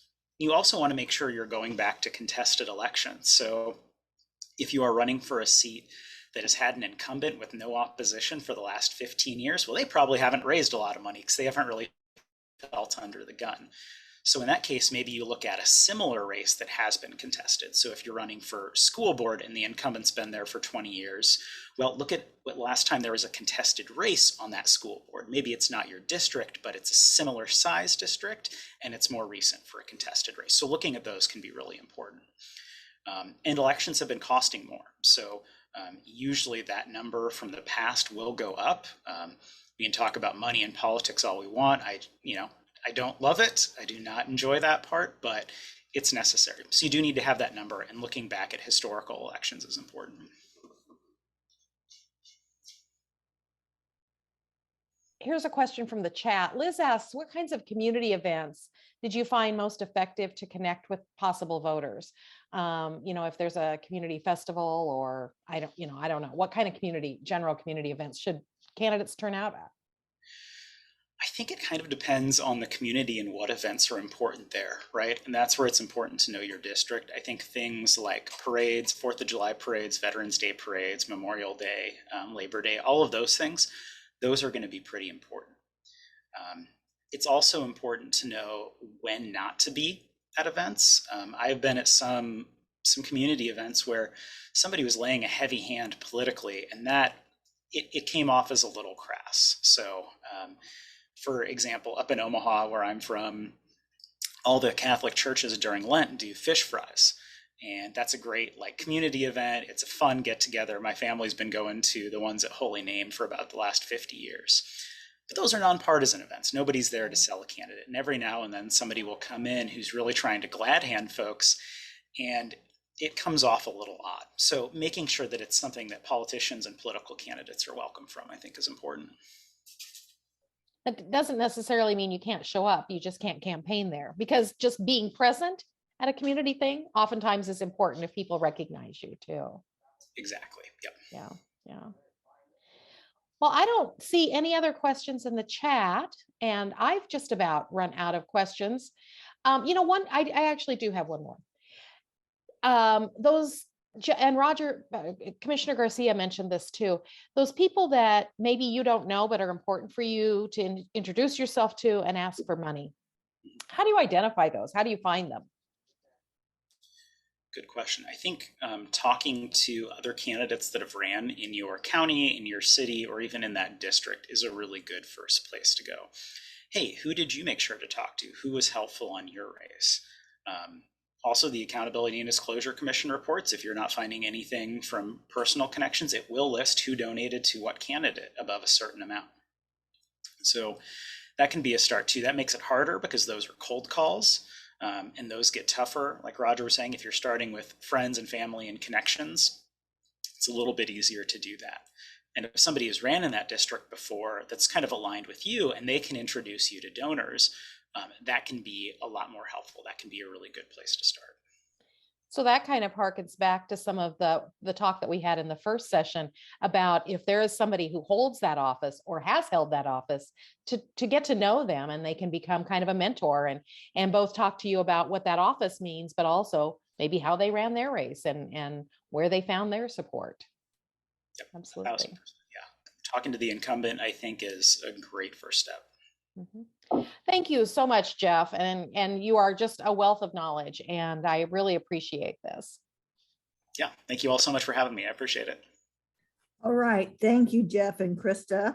And Jeff, if you want to email your slides to me, I'll make sure that they get out to everybody. So go ahead and do that. And another piece of housekeeping, I've had people ask me if this is being recorded. And for those of you in on the session today, I will send you the recording link as soon as I can get it. As some people know, me and Anange, who's next, are going to Fiddler on the Roof this afternoon. So we're jetting off after this, but I will send that to you. It's my pleasure, great pleasure to introduce to you right now Anange Kasaji, who is president of the League of Women Voters of Lincoln Lancaster County, to which she was elected in March of 2021. Anange is a great volunteer. She's volunteered for such organizations as the Friendship Home, the People City Mission, and Nebraska Appleseed, and she's worked as a staffer on many political campaigns. So we asked Anange today to share her expertise on recruiting, training, and managing volunteers. And for those of you, I think this appeals to two sets of people that might be on today. First, people running for office, and getting those volunteers that fuel your campaign, and in some cases getting unpaid volunteers, and then also the importance of managing a campaign. And so Anange, I will turn this over to you now, and we look forward to hearing about your expertise. Thank you, Diane. Really excited to be here. I'll just start with a short little background of myself. So as Diane mentioned, I've done a lot of work on political campaigns in the past. I've volunteered in a number of nonprofits. So I've kind of learned along the way, what it takes to kind of volunteer and, being motivated to do that kind of thing and being involved with other projects. I'll let you know that this was never a plan. I always tell people that politics was not something that I ever wanted to do in any sense. And, three things changed that for me. One was Scandal and The West Wing. I, don't watch TV. I really, those shows I wanted to be Olivia Pope or, Josh Lyman or something. And so that kind of motivated me to look at political campaigns. But I also took a social work class that focused on policy. And obviously with policy, you're looking at working with the legislature and, how they set policies for government programs that affect your clients and that kind of thing. So that also kind of, triggered my interest. And then I met Krista, and that was the last piece that I needed to get involved. And so when I started, really initially, it was just kind of to get this itch out of my system and just say, okay, I volunteered on a campaign. I did it. I lived up my Olivia Pope dream, and there we go. And I haven't looked back since. It's been like 6 years. So here we are. But, one of the things as I kind of started to get involved was looking at issues that were important to me and finding candidates or campaigns that were working on those and sort of just going up and volunteering. I think there's a lot of people get nervous about approaching a candidate or a campaign and saying, hey, I want to do something. It can be a little intimidating, but here's a little secret. They're always looking for people like that. So they will love you if you walk up to them and just say, hey, I want to give you my time. What can I do? And so that's kind of what I started doing. I was led to meet Patsy, who was doing education. I'm very passionate about education. And so, I met her, and it was kind of next thing was, okay, this candidate is working on something that I enjoy. And then, this candidate is working on something I'm interested in. How can I volunteer? And that's sort of how I moved up the ranks and done stuff with that. Obviously, I've learned over time what, the workings of a campaign and sort of what's necessary. And so I kind of have like 4 things, and I'll go through those of sort of what you need in terms of volunteers, how you get the volunteers to be on your campaign, maintain the volunteers, and then grow your volunteers. So one of the first things that I always, kind of discuss with candidates, and this would be also in conjunction with the campaign manager, field staffer, and everything, like Jeff was saying, was you want to have a plan right? That's kind of the first thing you start. So you have field that's looking at what's your win number, what's your universe, who are you talking to, how many people do you need to talk to, and that kind of thing. And as a volunteer person on a campaign, kind of what you want to do is then look at those and talk to those folks and say, okay, what are roles that we need? The thing that I always say is you kind of want to start out with a core staff, so that way you always have somebody, because volunteers, unfortunately, they're not tied to you, like they don't have to work for you, so they don't have to show up. So you want somebody that's a little more committed in terms of like a staffer or something. And so looking at kind of the 4 core areas of a campaign with field, event planning, fundraising, that kind of thing, communications, and of course your campaign manager. If you have those in place, what I always recommend is like have those people bring one person at least with them, right? And so if you're going to be a field director on a campaign, bring one friend to do that role with you, and automatically you've kind of doubled your core group. And then those groups kind of talk to each other, and then you say as a volunteer coordinator, for example, you're saying to field, hey, what do you need, what places do we need to go walk, how many turfs are we walking? And this is all kind of technical language, but kind of what neighborhoods are we walking, what how many houses do we need to hit, and that kind of thing. And that allows you to sort of say, okay, this is the number that I need to hit, this is how many volunteers I need to reach out for. So that's kind of like a lot of planning beforehand as you're starting a campaign is really helpful, and kind of like knowing exactly where to reach volunteers. It's kind of a bad thing if you're going to go find a volunteer and you don't know where to put them, or you don't know what you need them to do, you just know that you need them. And so that's something. And then the next thing is sort of to be realistic and set realistic expectations, right? And part of that is also knowing and training people and knowing what your training for folks is going to be. You never want to, sort of have this plan and then never have volunteers to fill it. So for example, if you're like, okay, we're going to walk 400 doors today, right? And realistically, you have 3 volunteers. You're not going to walk 400 doors that day. And so it's kind of just setting those realistic expectations and having a set training. Folks want to come in and know that you're going to know what they're going to do. It's a little nerve-wracking to throw a list of numbers at somebody and say, here, go call these people, or, a list of addresses and say, hey, go talk to these people. You want to make sure that folks are comfortable. They've gone through the script with you. They're able to know what the campaign is about. And they're able to sort of answer basic, frequently asked questions that people are going to ask. And that's another way of keeping them coming back, because if you throw somebody to a volunteer situation that ends up not so good, they're not coming back, and you don't want to do that. And so that's always kind of something. And then take the time to sort of develop your leaders and like volunteer leaders and develop their talents. You're always kind of wanting to look at folks and see what strengths they bring. I worked a campaign where we had somebody who was doing phone banking for us and kept switching the script and, adding things and doing whatnot. And I was like, that sounds like a comms person.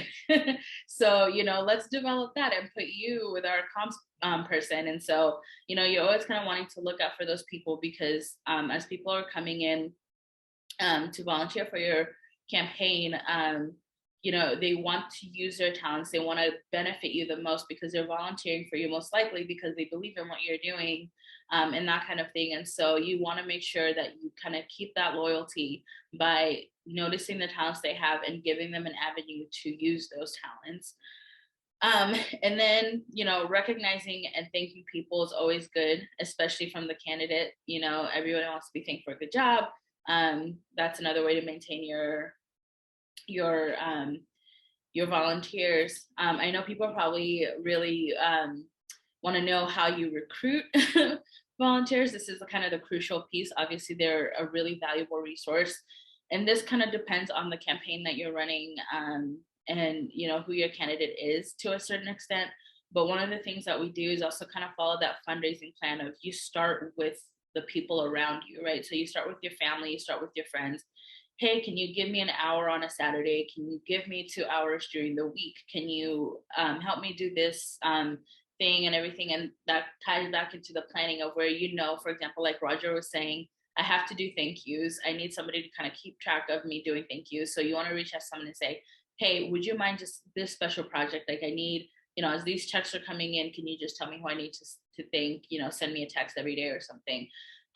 Start with your family, asking those your friends, and then moving on again to colleagues, and then moving on to a larger community. One of the best places that I always recommend for candidates is look at schools.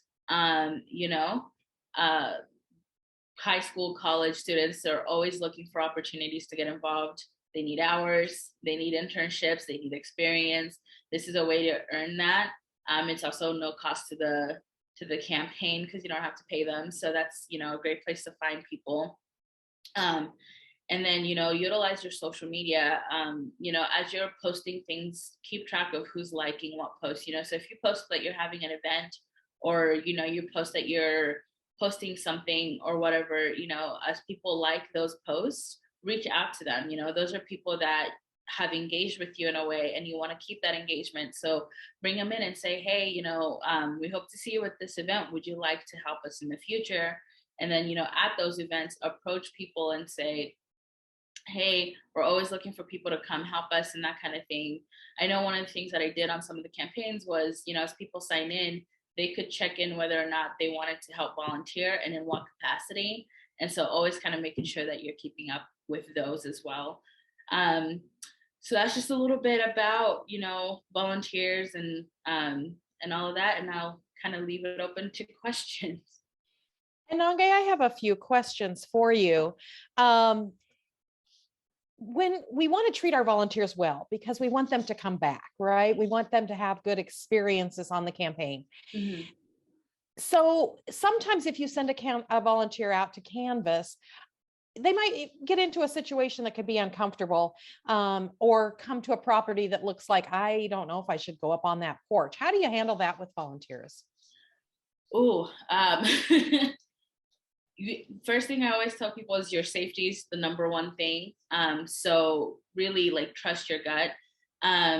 We try to send people out, with campaigns to people in one neighborhood and that kind of thing. So you always have a partner. When that's not possible, especially then listen to your gut. If a place is not accessible or it does not look like a safe place for you to approach, by all means walk away and just let people know. The campaign would rather not have a horror story on their hands and would rather not have you hurt. And so that's kind of one of those things where your instincts will kick in as you do it more too. Always encourage people, if this is your first time and you're kind of having those issues, come again and, your sense will develop and that kind of thing. But another thing too is to make sure that you as a volunteer coordinator, you're available, right? So try to put yourself in a neighborhood that's central to where people are walking. And if somebody's going to call you and say, hey, I'm really uncomfortable with this, or somebody's asking questions, you're able to then run over and kind of help out or, walk them through something. Or if from the very beginning they're uncomfortable, that's something then you can say, okay, I'll walk with you. For those people that are nervous, I also recommend walking with the candidate, right? That's a great way for them to get to know the candidate, the reason that they volunteered in the first place, and kind of get to chat with them and see how the candidate's asking questions or interacting with people and the kind of questions they're answering and that kind of thing. And so that's something that I usually recommend. A question from the chat, but it's a really good question for you. Have you experienced, or could you speak on campaign collaboration? For example, maybe a down ballot candidate in a nonpartisan race working with another candidate and their volunteers to do a lit drop. How does that work? And are the higher profile candidates open to that? That's a fun one. Yes, I have done it. So I'll start there. It is possible to do. It obviously, I think it involves a lot of logistics, really, because you're talking about two, especially if you're talking about two very different races. So, you have a down ballot race and then a high profile race, right? Every candidate wants to get their name out there. Every candidate wants to get their information to their voters so they can get the best turnout. So it's always a little difficult, I think, to navigate that. But one of the things you want to do is make sure you find a talking point that they both have, or a campaign platform that they both have, right? So if both candidates are interested in, education or some sort of policy that's coming around, or some legislative something that's coming around, sort of making that the central piece of coordinating, right?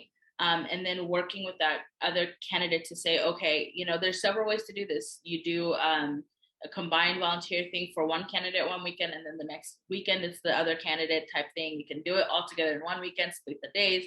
There's several ways to do this, but it definitely takes a lot of coordinating. And it's, compromise obviously on both pieces because like I said, every candidate wants to get their information to their folks, and you want to make sure that each of them are getting that piece.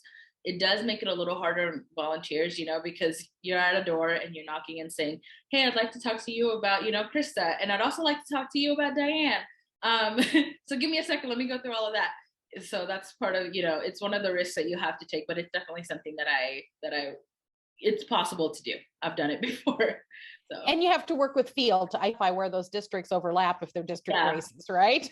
Sorry. And to touch on that, Krista, that's definitely one of those points where you don't want to send a candidate into a field, a neighborhood where they're not going to get anything out of it, right? And there's very few places that some campaigns like intersect, especially when you're talking about like two very different campaigns. But if you find even just that one neighborhood, even though your campaign has combed it and gone through it, it never hurts to touch those folks again, make sure that they are coming to the door. But yes, you want to make sure it's an overlapping neighborhood. So I have two different questions about managing volunteers. One is, what kind of a database do you use, or how do you track volunteers? Do you use a CRM, or a free CRM that's out there, or Excel sheets, or how's a good way to do that? Excel or do you use it through the voter database? You can do both. I found the database, I use Vote Builder for most of the campaigns I've done. And I found it a little difficult to manage that way. I'm a paper and pen kind of person. And so that's kind of how I managed it. But a lot of it is, I started using Excel and just sort of managing that and having it open to like the other campaign staffers too. Is a good way to do it. It's really just being organized and detail oriented, as folks are coming in, putting those names somewhere, and then also knowing when to like reach out and having a schedule and that kind of thing. A CRM might be the best place to do that for some people because it kind of organizes it automatically for you. I kind of like to go through those steps myself, like on a piece of paper, and then I put it into a system. Excel has been the best one that I've used. I've used a couple of their, I forget there's one that starts with an A. I forget the name of it. Obviously didn't leave much of an impact with me, but I've always found Excel is the best way to be organized. But that's something I think as a volunteer coordinator is know your organizational style, because folks are going to be asking you questions and you want to be able to, not fumble and say, oh my gosh, let me find this. So you have to find the best system for you and then use that.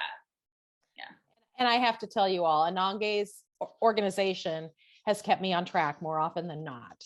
I've leaned on that pretty heavily. But the other part about managing volunteers is, how do you coach them, or how do you get them to be sure that they're highlighting the right things in the candidate's campaign and ensuring that there's consistent messaging? It's doing that training and really being intentional with that training, right? I think like I said, it's easy to sort of have the scripts or, the palm card and say, here's what you need to learn about the candidate and you're fine. And that's oftentimes not adequate. It doesn't answer questions. And so it's really setting aside that time, as volunteers come in and trying to get them in as a group and saying, hey, let's sit down for an hour and a half and really go through, like, here's what it looks like to call, here's what it looks like to walk a neighborhood, here's what it looks like to talk to people, having them practice with you. And then having the candidate also there to sort of answer questions, right?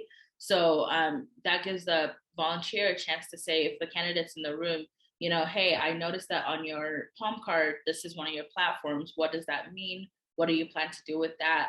And if they're able to ask those questions when they go out into the field, they're able to answer those questions, or even, say, okay, this is as much as I know, but I'll give your name to our campaign, and somebody else will reach out to you and like do that kind of thing. But you really have to be very intentional with that training. It can't be a 5-minute training, which I know, campaigns always feel like very fast paced and you're trying to go. And so it's always something that a candidate is always like, we can't afford to spend 2 hours training somebody. And I'm like, you can afford to spend it, because then they'll give you 20 hours of work versus stopping every 3 hours to try and answer questions and do that kind of thing. So yeah. There's a couple of questions that have come in from the audience that I'm not 100% sure that you would have a good answer for, but maybe you do. And okay, so I'm going to go ahead and ask them. One of them is about, do you get a county map from the county clerk that shows the different districts and how many voted in those districts so that you can focus on your voter turnout? So that's something that field would probably have. As a volunteer coordinator, I try not to, I don't use the maps myself, because one, I'm not the person creating the win number or doing anything. I'm the person that's in charge of finding folks to do that, right? And so I have like a rudimentary understanding of it, and I can work with field, but typically as a volunteer coordinator, I just need you to tell me, hey, we're walking this many doors. So then I can say, okay, great, we need to get 5 volunteers for that day. That's awesome. I think if you start looking into all of that, it gets a little heavy. Yeah, I would say, Larry, that your county election commission should have a precinct map for you. Mm-hmm. And I know this is another thing, I said it last time, but NACO, the Nebraska Association of County Officials, is helping all counties revamp their websites. At least the major counties have their own, the larger populated counties have their own, but they have a website that other counties can make personal. Ask for that information to be put on your election commission website. In my county, I live in Lancaster County, I can go directly to my election commission website, and I can pull up all the precinct maps. I can pull up my district map that has the precincts marked. Those are helpful, really helpful tools, but you can get those from your election commission.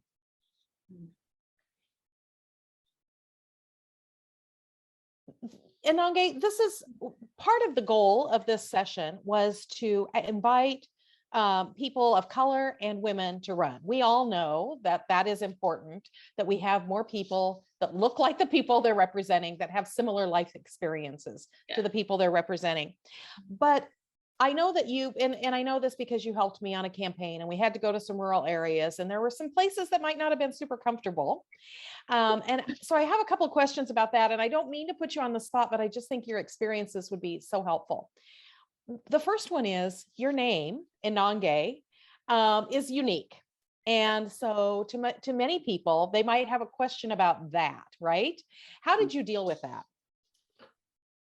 Oh, well, one, I'm very proud of my name, so I'm always excited to talk about it.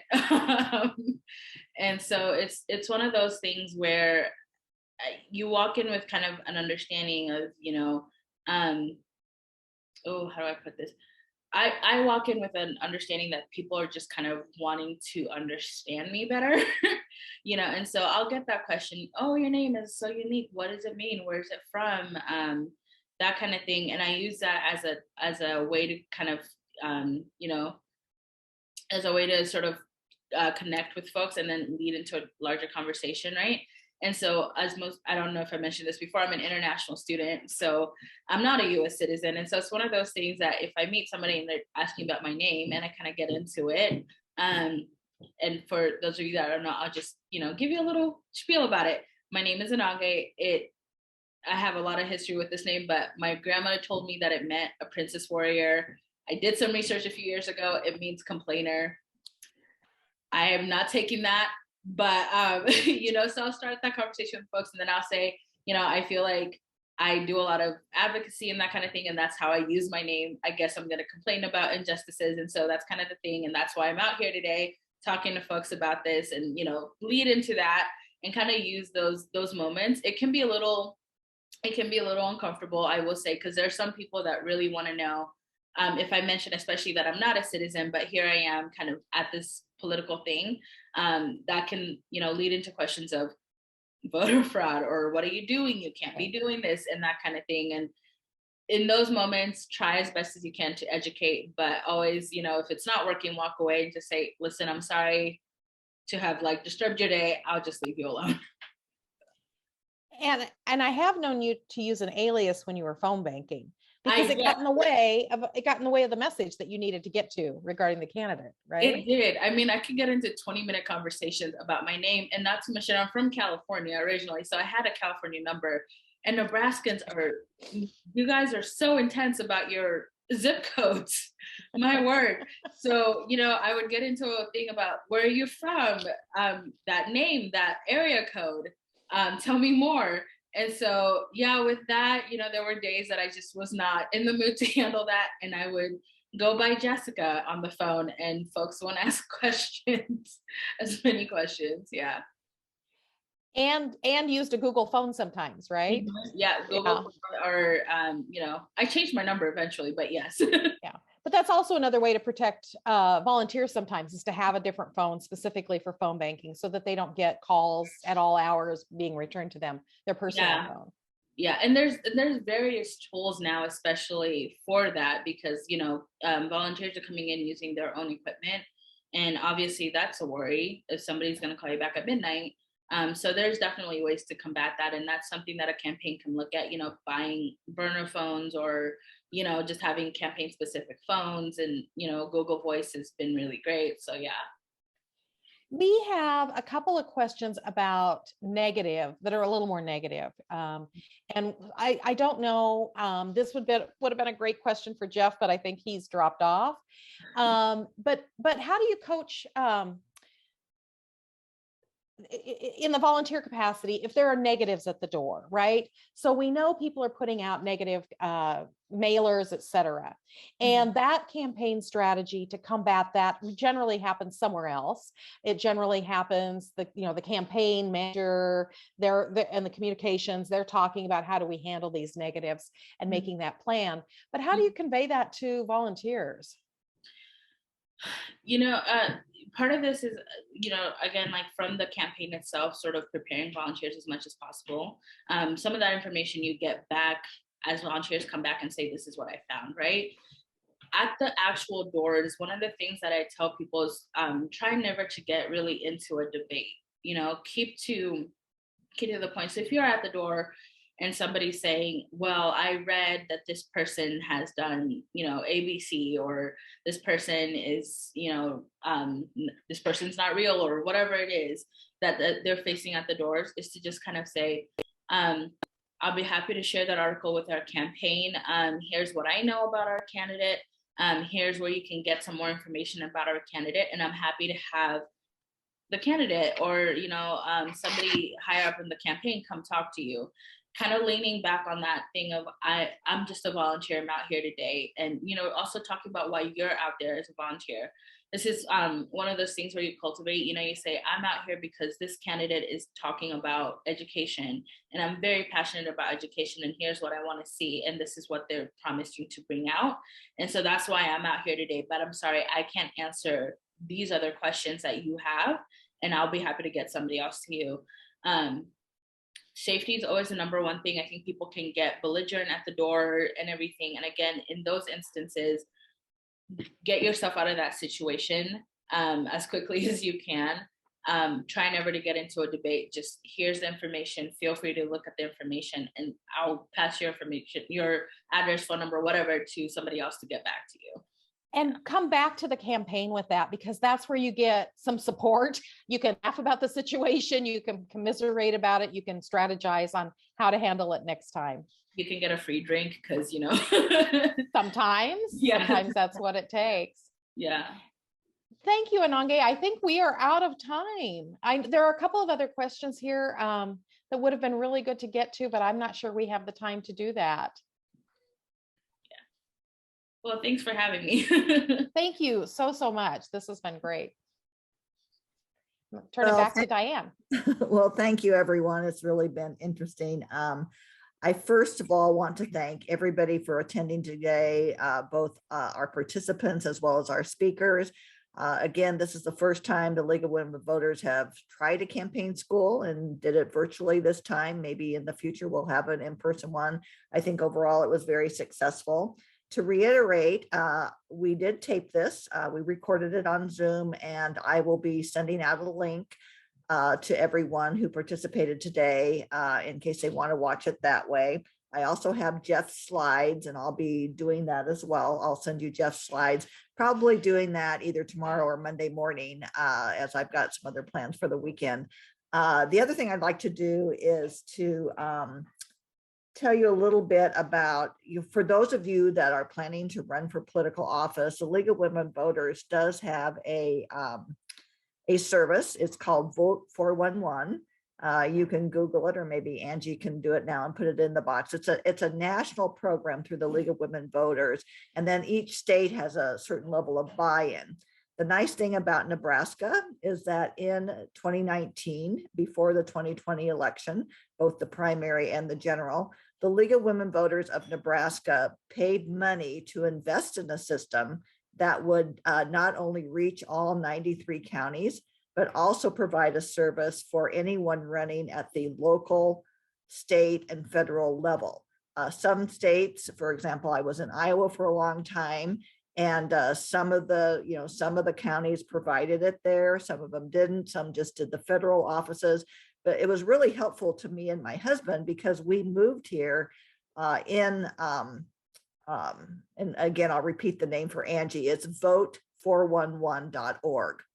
And she'll be putting that in the chat box. But anyway, so my husband and I moved here. We lived out of state for 39 years, and we moved here before the 2020 election. And we were able to go on Vote 411. So what it does is that all the people that are running for office in Nebraska are going to be asked soon. We have 2 directors of voter services on the league. They'll be asked soon to fill out a questionnaire. And then they answer these questions. And then what happens is if you go to Vote 411, you just simply write in your address. And then you can even say, I want for a primary, for example, I want the Democratic, I want the Republican primary ballot. I think, as you all know, in Nebraska now, that independents and libertarians can vote in the Democratic primaries, but not in the Republican. But anyway, you can put in your address and your ballot comes up. And so in our case, for both the primary and then for the general election, that we were able to see everything. We're in the Southeast Community College board district, and we were able to see those candidates. So I think I'm going to tell you, as a voter, I think it's very important to fill that out, because quite frankly, when I see a race and somebody hasn't responded to Vote 411, and if I don't know them, I'm not going to vote for them if they haven't responded to it. So anyway, you should, if you're going to be running for whatever level of office, you should be getting an email from Vote 411.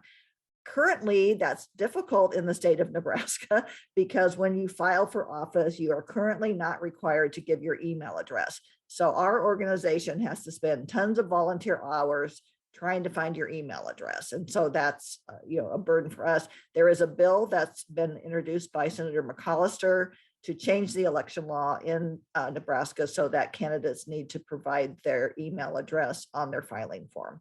So just an advertisement for that. Finally, and I think we're going to end a little early today, so but I want to end with the fact that we are looking at a next phase of this program. We're going to be working on it with our team that includes Krista, Lilia, who's on today and was part of the early planning for this event and helping out to the Latino community with translating our press release into Spanish. Thank you, Lilia, for that. And also, of course, Rebecca. And we'll be working on our next part. This is part 2, but we have envisioned a third part of this program, which is a mentoring type program. And we've already had some speakers that were on our last session last week on our panel of candidates, for example. I think we'll reach out to our speakers today, but there have been people interested in being mentors for those of you that are running or thinking about running for office, or even thinking about being a campaign manager. So I guess my message is stay tuned. We have your email addresses through your registration today.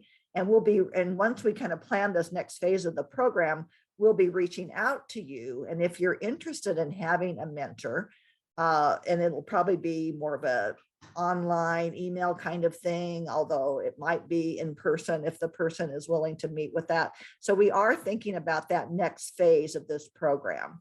And that's really all I have to say. I don't know, Rebecca, if you want to add anything at this point in time, or Lilia or Krista, but I guess it's always good to end a little early. And so I guess there's some questions there from Tanya. I'm going to run again on Monday. I'll file on Monday. I'd also like to join the league. Well, that's wonderful. You can join the league by going to our website, lwvnebraska.org. You can join that way. We have local leagues in Omaha, Lincoln, Seward, and Hastings. You can also be a member at large. Trying to see what other things on there. I'm interested in finding, okay, and mentor tools. You have a suggestion. So there are some questions in there. Krista, I don't know if you want to go back to those questions. We've got about 6 more minutes. So I'm done. If Krista, if you're there, if you want to ask some of those questions that you're seeing in the box, we can go ahead and do that. I am, but I'm not sure I'm seeing the same questions you are. I don't know if I've gotten them. Okay. One's a direct message to me. So, but I think it's, I'm interested in finding help for my campaign and finding a mentor and the tools to help. Do you have any suggestions? So I think that's a question you can answer, Krista. Yeah, I mean, I think that is finding that person. I mean, as Diane said, there's several of us that have participated in the first session and this session that said we'd be glad to have that conversation or be a bit of a mentor. But you can also find that locally in your own community. Who else has run, whether it's the same office you want to run for or another one, and at least have a coffee date with them and see if you can win them over. And if you're not planning to run right away, but you might want to run in the future, you might find somebody who's currently on the school board. Maybe it's the person who holds the seat for the district you live in, or the city council seat, or whatever that is, and engage with them and talk with them, and they can mentor you and get you ready. You'll stay current on the topics, and then hopefully they'll endorse you when they're ready to step down from that seat. Yeah. And also Janet Chung, and I think that is correct, that let's see, the filing deadline, Janet says it's March 31st. Brandy thinks it's March 31st. And we covered this last week. So who remembers what the deadline is?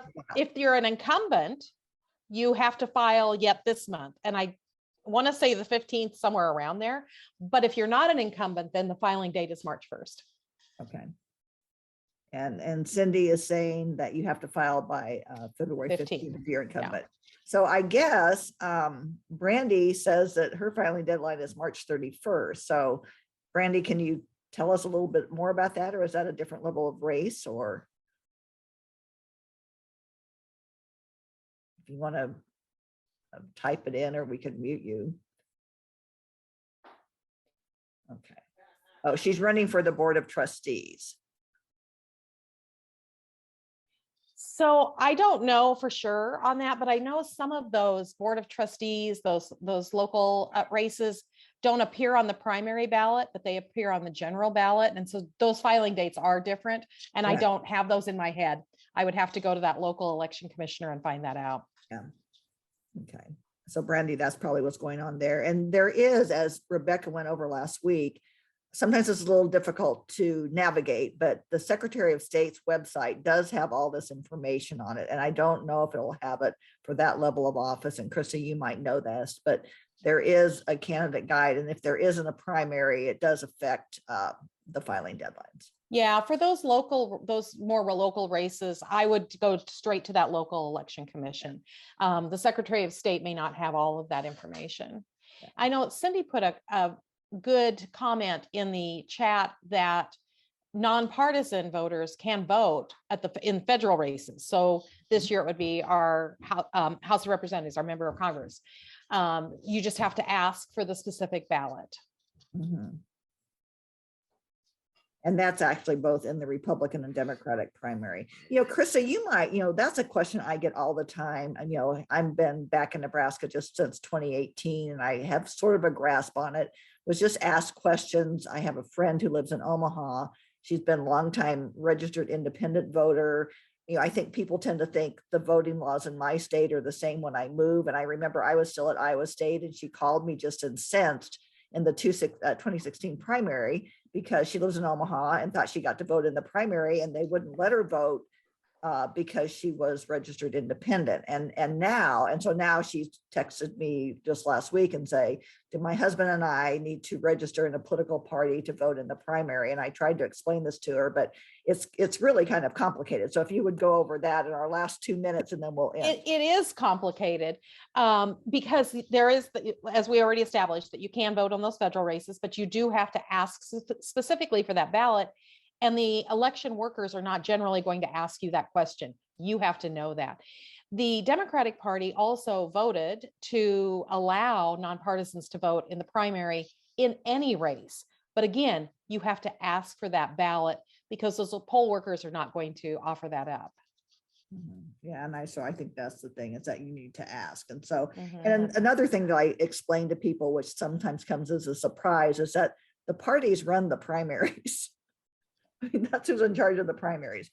And so, so you need to kind of, I always, when I talk to students, for example, about elections and getting out to vote, I said, the first thing you need to know is the laws in your state. And usually the first place to go to is the Secretary of State's office and then your local election board.